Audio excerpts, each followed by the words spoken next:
Well, welcome to Something to Talk About in Mudgeeraba. Friday nights in the village, we have a picnic in the park, and it's an opportunity for us to gather together. Whenever we gather together, we love to just acknowledge the Kumameri people who are the traditional custodians of the land on which we're meeting. We pay our respects to their elders, past, present and emerging. We always encourage locals to find out more about the First Nations history of our local area as well. The three reasons why we gather together are actually, economic. We want you to come in and buy a pizza in the park and have a picnic and enjoy a meal, or book a restaurant later on tonight and support our Friday night economy. The second is we're trying to capture some cultural history, and so each week we conduct a 25 to 30 minute interview with an elder from our local area, a person who's been around for a while, and tell you a story about, a little snapshot of why Mudgeeraba is the way that it is. Today we've got Ken Phillips, who's a former Lion. He's been involved with the Lions Club for many years, and he'll have some stories to tell about some of the work that the Lions Club has done here and around the world in past years. The third reason we get together is social, and we do that because we think gathering together makes our community richer and more inclusive, and we hope that if you're watching this on YouTube, or if you're watching on the internet, or you're here together today with us, that you'll meet someone new and find someone new to know the name of, and we think that our community is better when we do that regularly. Event couldn't happen without all of the people involved, and that's Land Living and the Living Events team. They help us put this event together, and it's been wonderful to work with them. Bookness provides this awesome couch. If you don't know what Bookness is, it's a little bookshop just about 30 metres up the road here. The team there are amazing, and we encourage you to spend your Christmas money at the local bookshop. Courtney in my office, Courtney Mulder, is our community engagement officer. She's instrumental in putting the event together, so I want to make sure I thank her. And every week this event is hosted and auspiced by the Lions Club of Mudgeeraba. And so whilst we're talking to Ken from the Lions today, there's a history of the Lions' involvement here, and there's lots of members locally who are doing work every year. They support our community to the tune of about $25,000 each year in supporting locals who are involved in sporting events or charitable activities, and it's actually really wonderful to have such an active and involved Lions Club in our local community. But let's kick off with our guest today. Ken, tell us a little bit about your background. Where were you born, and what was life like before you came to Mudgeeraba? What did you do? Well, I was born in Brisbane. I went to Brisbane Newmarket State School. Then I went to North Brisbane Intermediate and Brisbane State High School, one of the 9 GPS schools. I think we were probably in it, so the other 8 could win the game. We weren't exactly the top line in sports. From school then I was in school cadets. I enjoyed it. A couple of guys came and talked to us at one of the camps from Duntroon. I thought this looks pretty good to me, and so I applied for Duntroon and went from school straight to Duntroon and spent 4 years there as a cadet, obviously. Graduated into the Armoured Corps, Senior Corps, and then that was my life for about 35 years. I was in the Army, had ups and downs. We moved around a lot. I suppose the highlight of the career was command of the Armoured Regiment. That was a fantastic command. We only got one. The other one, I guess, was as a senior advisor of the Australian Army Training Team, Vietnam, and I'm still involved with that, with our memorial at Canungra. I finished up in the Army as a Deputy Chief of Personnel. I always wanted to do something different, see if I could do something different. I came up here and got involved in the building industry with Barella Constructions. I started just looking after their houses for the Japanese, and ended up as their Executive Director and General Manager. And then we were taken over by Nissan, and then I moved to Nissan, and we built Glenwood Park. Yeah. All around the Emerald Lakes. That was great, really good, and I thought that's enough. I think that's probably enough for me, and so I then retired. Wow. Yeah, and so that's a quick summary. What a rich life. Goodness gracious, not only serving our nation, but actually building much of Mudgeeraba. Well, or Glenwood Park, anyway. We did build one significant factor. All right. One significant, we'll get to that later. Okay. So tell us the transition that you've retired, and you obviously got involved in the Lions Club at some stage. Help me understand how that came about. It was quite interesting, actually. I was in material branch in the Army. We'd come to Brisbane to look at the new Jeep factory, and went to a dinner one night, and the Americans were there with us, and the Americans said to me, "Hey, Ken, you ever thought of joining the Lions Club?" I didn't know what the Lions Club was, really, and I said, no, I hadn't. I thought about a couple other things. So we went back to Canberra. He took me along to the meeting, first meeting of the Canberra Valley Lions Club, which is I'd call a high church club. Right. It met in the Canberra club, so you had a coat and a tie, and that sort of thing. He went there, but he had to go back to America. And so another guy in the army, after the first meeting, he rang me for the second meeting. I said, Ross Thomas. I said, no, Ross, I don't think it's my scene. I don't go with this, Mr. President, and all that sort of kit. And he made a comment to me, and he said, well, before you come to work tomorrow, could you just look in the mirror? Which I did, because I was in uniform, a cap on, and all the rest of the kit. And I rang up Ross and said, point taken, I'll come to the meeting. And that's how I started in Lions. Goodness gracious. And that was in Canberra Valley. It was a good club. We got heavily involved around the community and what have you, all the usual things. And then when I was posted to Sydney, I transferred to Lions Club of Bondi. Yes. Lots of Lions Club in that area. King's Cross was, I thought about that. But I went down to Bondi Beach and saw a rubber ducky on the beach, yes. donated by Lions Club of Bondi. There was a big structure there for the lifesavers. Bondi Lions Club, yeah, that was their way. So I joined the Bondi Lions Club. What I didn't realise, and it's very topical right now actually, I think about it, it was a Jewish club. Ah. And they used to meet in the Alcoa Club. Yes. Great club. They were really great guys. They used to stand up at night and say who you were and what you did in life. And all those guys, importer, exporter, clothing, furniture, yes. retail. Merchants. Yeah. I was the Lone Ranger at that place. But they were a really great bunch. We did a lot of good stuff down there with Bondi. And then I was posted back to Canberra, so I went back to Canberra Valley. And from there I came up to Mudgeeraba in 1988 and transferred to Mudgeeraba Club. And so in 1988, what brought you from Bondi to Queensland? Well, I was actually in Canberra when I left the army. Okay, Canberra. Yeah, went to Lambert. And we always wanted to come back here. We looked at other places. We come up here for holiday a couple of times. The locals are probably interested in this.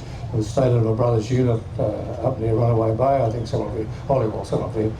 And I said I wanted to go out in the country somewhere. Well, before the other brother was down near the beach, I looked up at the hills. And I said, no, Ray, that's where I want to live, up there. That's where I live. I didn't know that much about it.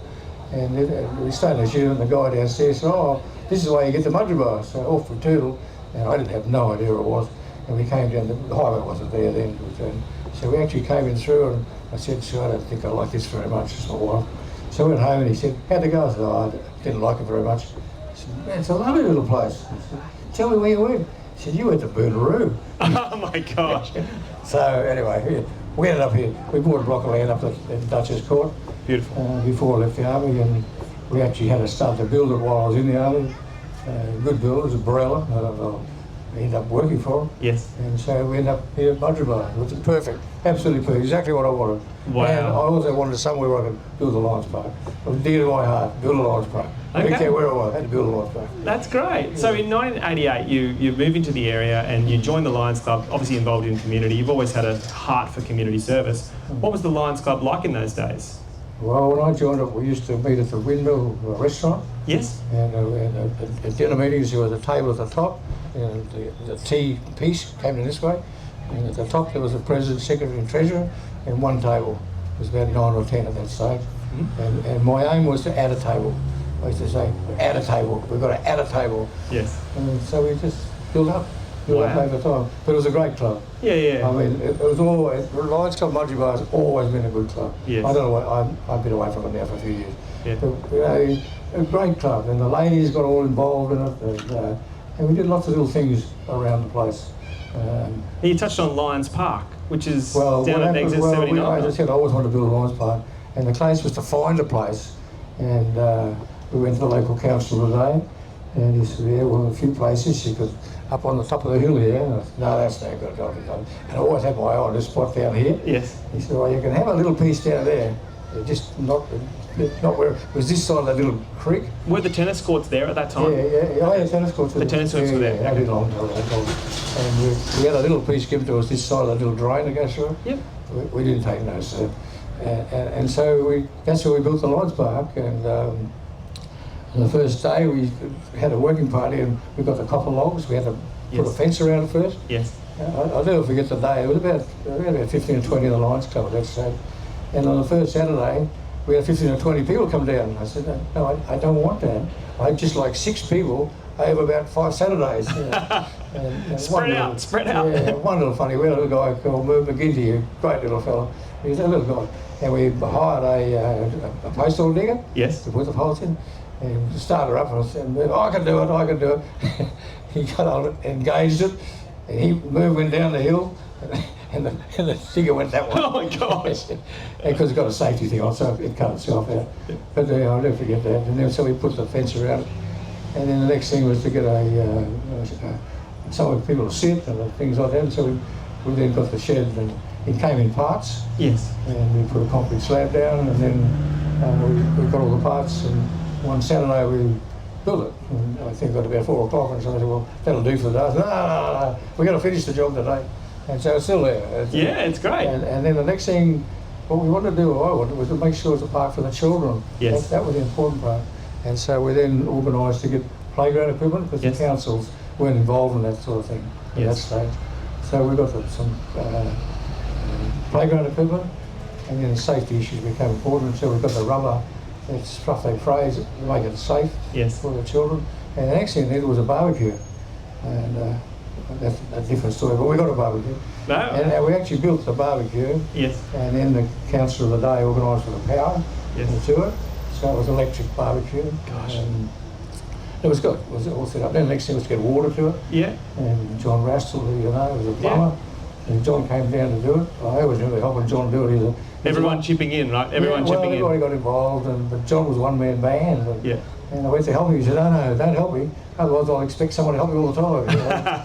Yeah, so he put the water on, and then we got, as I say, got the power and lights in the shed, and so that was a nice part. It was fantastic. Absolutely. There's a phrase that talks about we plant the trees today that shelter families in the future. And as a dad who's taken his boys down to that park and played a bit of tennis and then sat in the park, it's actually really lovely to hear the story that it was a community project together. It was good to get, and for long, not so much now I notice, but a lot of families used to go down there with the children on a weekend. It was lovely to see it. You know, they used to have their birthday parties. Yeah. You could always tell, but next day you go down to clean it up and there'd be things where they tied the balloons on. Balloons. But that didn't matter. They went down there to do it. Well, it's great that it's being used. So but the Lions Club has been doing lots of other stuff, and I want to kind of fast forward. 1988, you come up here. The 10 years we've done things like the Lions Park playground down at the tennis courts, but the Lions was instrumental in helping form the very first Lions Club that was formed this century. Is that? That's correct. And the first Lions Club of a brand new nation. Tell us a little bit about what happened there. Yeah, well, the background was one of the members of the Lions Club was John Carney, Dr. John Carney, ophthalmologist. John used to do a lot of work overseas voluntarily, and one place he used to go to we used to call East Timor, but actually Timor-Leste, as you know. And I went over to John the second time he went with his team. And he was doing eye operations, is that right? Oh, yeah, he did. He did incredible, absolutely incredible. He used to do in a week, 100, 140 cataract operations in a week. You have to admire them. And the ones that you really admired were the theatre sisters, because the theatre wasn't the best when they got there on the first day. So they had to scrub it all down and clean it all up. And, by about Wednesday, they're black around their eyes. I admired them. But I went there the first time as a gopher. Go for this, go for that. Yes. And John used to always say, if you're going to watch, make sure you feint backwards, don't feint forward. Whatever you do, don't feint forward. And because in those days, it was sort of very basic eye surgery work with tiny little scalpels about that sort of so big. And they're kind of taking the cataracts off. Yeah.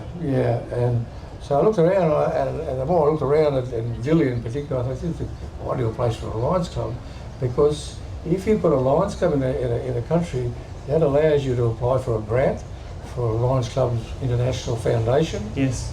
But you have to have a Lions Club on the ground first. And so that was the start. And I came back, and first time I went by myself with John and his team, and I explained it to the Mudgeeraba Lions Club, what it was all about, and the response was fantastic. Wow. I guess I would expect it from the guys we had in the club. They're community-minded people. Oh, very much so. I said, well, let's get behind it. Let's see if we can do it. Well, what do you want us to do? And so we just support us. And then George, everybody knows George. Oh, George O'Brien, absolutely. O'Brien. And then next time I went, I actually organised for an ex-army guy to meet a leading light in Dili, a guy called Jerry D'Souza. Yes. Because they needed a chairman or a president to get it started. And so I met Jerry, and he said, yeah, he'd take it on. He would be the chairman, and then you had to get 20 members Right. to establish a Lions Club. And so the next time I went back, George came with me, and but Jerry was adamant that we had to do the job. We had to find them, and we had to explain it to people and so on. So we ended up with about 22, but at the end of the day we had 27, I think. Yes. Actually, charter members of the Lions Club. And the first Lions Club of Timor-Leste. And that was the first Lions Club. Formed by the Mudgeeraba Lions Club. It was chartered by the Lions Club of Mudgeeraba. Wow. It was a part of District 201Q1, and because people said, well, what's the connection here in East End? So people didn't want to understand it. But I should also add, all the other Lions clubs on the Gold Coast contributed in one way or another. Wow. All of them, without exception. They got their banners. Lions Club of Terranora, I always remember it. They made the flag set, Yes. and they made it out of all Australian exotic timber. Yes. And all the little flags of every country with the Lions Club had their little flags, except one had a hole, and that was ready for the flag of Timor-Leste. Correct. Wow. Yes. And then that was in 2003. The Lions Club of Timor was chartered, which was a very significant event in that country. With about 27, we had 120 turn up, came to the charter night. Yes. Including the Minister for Health, TMR. Everyone probably knows of TMR. He's TMR Abura, who was the head of the Defence Force up there. Yes. He came. And it was a very good night. And the lady who actually owned the restaurant, Fatima, she was a member of the club and set up the whole thing at the back. It was a fantastic night. So this was around 2002, 2003? 2003 we chartered. So 20 years ago. Yeah. Yeah. Yeah. Yeah. They were up till about 4 or 5 years ago. They were still going. Yeah, that's great. But the biggest setback we had was going like a charm until 2006, Yes. when they had the riots Yes. up there, and Jerry had kept all the Lions memorabilia at his house. His house got burnt down, and he got out of the country pretty fast because he belonged to the opposite group, the ones who were causing the problems. And I know a mate of mine said they were sitting down having dinner, and Jerry got a phone call, and he got up. We didn't see him again. He had to go. He's gone. Yeah. Wow. So we lost all the gear for the Lions Club, their banner, their charter. So we had to set it all up again. Yes. And it took a while, but it came together. And tell us a little bit about John Carney, who is involved in the community pretty heavily here. Obviously, still involved in international work and aid work. He's retired now. He's retired now, yeah. But how was your involvement and his involvement? What sort of different people did you bring together in the Lions Club? What kind of people were involved in our Lions Club? Well, You mentioned George O'Brien as well, was the principal of the school, wasn't he? He'd retired at that point, but I suppose there was John, the leading ophthalmologist on the coast, and then another person came in, Dr. Stephen Weinstein. Yes. He was the head pathologist at the Gold Coast Hospital. Fantastic guy, absolutely fantastic guy, and also involved in a back way of overseas type work. But he didn't do what John did. He didn't go overseas, but he did organise for a guy to come from one of the islands in the Pacific, Kiribati, I think. It wasn't Kiribati, but a little island. Yeah. The chief. He was called the chief. Yeah. And he was losing his eyesight, and he was in his 80s, and he was the only guy that had the knowledge of how to read the water. Right. And if they go out of sight of land, people say, well, how do you get back? It's only a sailing boat. They don't have all the modern GPS and all that. They put their hand in the water and feel the current. Just put their hand in the water and they feel the current, and then that's how they go back to land. Gosh. But he had all that skill, but he was losing his eyesight. And Stephen organised, and the Lions Club got heavily involved. We sponsored the whole thing, the patrons to come out. And unfortunately, there was a doctor from the same area, so he didn't have a language problem. But the chief came out and he had his thongs and his shorts and his t-shirt, and he wasn't going to, that was his dress, that was it. And John did the operation. He did 2 cataracts into 1 week, which is very unusual, not normally done. But he did that. And the chief, I always remember when he got off the plane, we met him in Brisbane, he couldn't see. I mean, he wasn't totally blind, but he would be classified as blind. Yes. And he really, but when we went back to put him on the plane, all he wanted to do was to sit at the window so he could see. But it took him 3 months to get back to his island. Wow. It took him 3 months because the little boats had to, it took him 3 months. But John, that's the sort of guy who came into the club. And people like Bill Stitch came up here. Yeah, Bill Stitch was heavily involved. Very heavily involved. Yeah. And then, of course, the Lions Club was involved with the Lions Haven for the aged. Yes. The Lions Club of Mudgeeraba is one of 9 clubs that set the Haven up many, many years ago. If you went up there now and saw it, you wouldn't believe it. When I first went to the Lions Club Haven, it was just a lone building sitting out in the middle of nowhere, and then just sitting on some elevated dirt. And that's what that was, the Lions Club. And now it's surrounded by houses. I was up there the other day, actually. One of our Lions, Lou Reed, who's not too well, he's in there in care now, and it looks fantastic. Wow. But the Lions Club of Mudgeeraba was very involved. Yeah, well, I mean, it's been going for so long, and there's so many great stories that we could talk about of the way the Lions Club gets involved. These days, we see them put together, packs for aged care facilities, and they put together packs for people in domestic violence circumstances, and they're doing some wonderful work lately and raising money. So it's wonderful to have you with us.